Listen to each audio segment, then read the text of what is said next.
Hi friends, ನನ್ನ ಹೆಸರು ರೋಷನ್. ನಮ್ಮ ಚೈತ್ರಕ್ಕ ಮನೆಯಲ್ಲಿ ಹುಗ್ಗ ಎಲ್ಲ ಕಟ್ತಿದ್ರು. ಕಡಿಯ ಅಜಯ ಕಾಂಬದಿಗೆ ರೆಡಿ ಮಾಡಿಟ್ಟಿರ. ಒಂದು ಚೈತ್ರಕ್ಕನ ಮಗಳೆಲ್ಲ ಅರ್ಧ ಕೇಕ್ ಕಟ್ ಮಾಡ್ತಾಯಿದ್ರು. ಕಡಿ ಕಾಮದಿ ಎಲ್ಲ ಬೆಂಕಿ ಹಚ್ಚಿ ಹ್ಯಾಪಿ ಬರ್ಡೇ ಅಂತೇಳಿ ಕೂಗಿ ಕಡಿಯ ಹಚ್ಚಿಕೊಂಡು ಕರೆಂಟ್ ಹೋಯ್ತು ಅಂದ್ಕೊಂಡು ಲೈಟೆಲ್ಲ ಹತ್ತಿತ್ತು.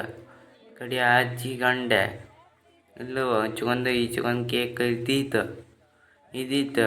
ಕಡಿ ಕಾಮದಿ ಅಲ್ಲಿ ಹೋದೆ. ಚೈತ್ರಕ್ಕನ ಗಂಡ ಬಂದ್ರು ತಿನ್ಸಗಳಿಗೆ ಬಂದ್ರು. ಚೈತ್ರಕ್ಕನ ಗಂಡ ಕಾಮದಿ ಕೇಕ್ ಒಯ್ದು ಬಾಯಿಗೆ ತಿನ್ನಿಸ್ತಾಯಿದ್ರು. ತಿನ್ಸೊತ್ತಿಗೆ ಅಲ್ಕೊಂಡೆ ಹೋದೆ.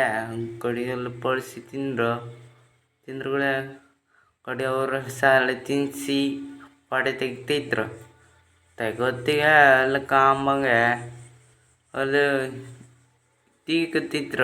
ತಿಂದುತ್ತಿದ್ರು. ಇದು ಕೇಕ್ ಎಲ್ಲ ತಿನ್ನಿಸ್ತಾಯಿದ್ರು ಮರ ಯಾರ ನಮ್ಮ ಅಣ್ಣ ತಿನ್ನಿಸ್ತಾಯಿದ್ರು.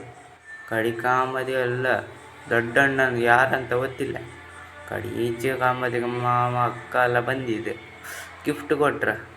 ಮತ್ತು ಚಿಕ್ಕಪ್ಪಯ್ಯ ಅವರು ಕೊಟ್ಟ ಮಕ್ಕಳೆಲ್ಲ ತಿನ್ನಿಸಿ ಕೊಡ್ತಿದ್ರು. ಪಾಪ ಕಡಿ ಕಾಮದಿ ಹೊಲ್ಕೊಂಡೆ ಚೈತ್ರಕ್ಕನಿದ್ದಿರು ಫೋಟೋ ತೆಗೆದ್ರು.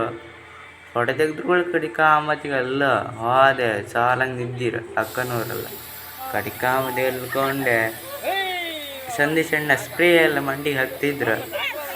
ಅಕ್ಕಂಗೆ ಹಾಕ್ತಿದ್ರು. ಕಡಿ ಕಾಮದಿಗೆ ಹೊಲ್ಕೊಂಡೆ ಹೋದೆ. ಕಡೆ ಫೋಟೋ ಎಲ್ಲ ತೆಗೆದು ಕಡಿ ಕಾಮದಿ ಊಟ ಶುರು ಆಯಿತು. ಊಟ ಮಾಡಿ ಮೊಟ್ಟೆ ಇಡ್ಲಿ ಕೋಳಿ ಸುಕ್ಕ ಇದ್ದಿತ್ತು. ಕಡಿ ಕಾಮದಿ ಅಲ್ಲಿ ಹೋದೆ. ಪ್ಲೇಟ್ ಎಲ್ಲ ಕೊಟ್ಟರು. ಕಡಿ ಕಾಮದಿ ಪಾಯಸ ಎಲ್ಲ ಹಾಕಿ ಕೊಡಿಸ್ತಿದ್ರು. ಗಣೇಶನವರೆಲ್ಲ ಇದ್ದಿರು. ಕಡಿ ಕಾಮದಿ ಅಲ್ಲಿ ಹೋದೆ. ಮುಂದೋರ್ಗಳು ಈಚೆಕೊಂಡ್ರು ಸುಮಾರು ಬಡಿಸ್ತಾಯಿದ್ರು. ಹೊಸ್ವಾತ ಅಂದ್ಕೊಂಡ ಮುಂಬಕ್ಕೆ ಒಂದು ಹದ್ದು ಕಡಿಗೆ ಬಳಸ್ರ ಅಜ್ಜಿ ಮಜ್ಜಿಗೆ ಅದು ಇದು ಅನ್ನ ಇತ್ತು. ಕಡಿ ಕಾಮದಿಗೆ ಕೊಚ್ಚಕ್ಕಿ ಮತ್ತು ಮಾವ ಕೋಳಿ ಸುಕ್ಕೆಲ್ಲ ಹಾಯ್ಕೊಂಡ ಮನೆ ಹೋದೆ. ಬೆಳಗ್ಗಿಂದ ತಮ್ಮನ ಕಡೆ ಹಾಯ್ಕೊಂಡ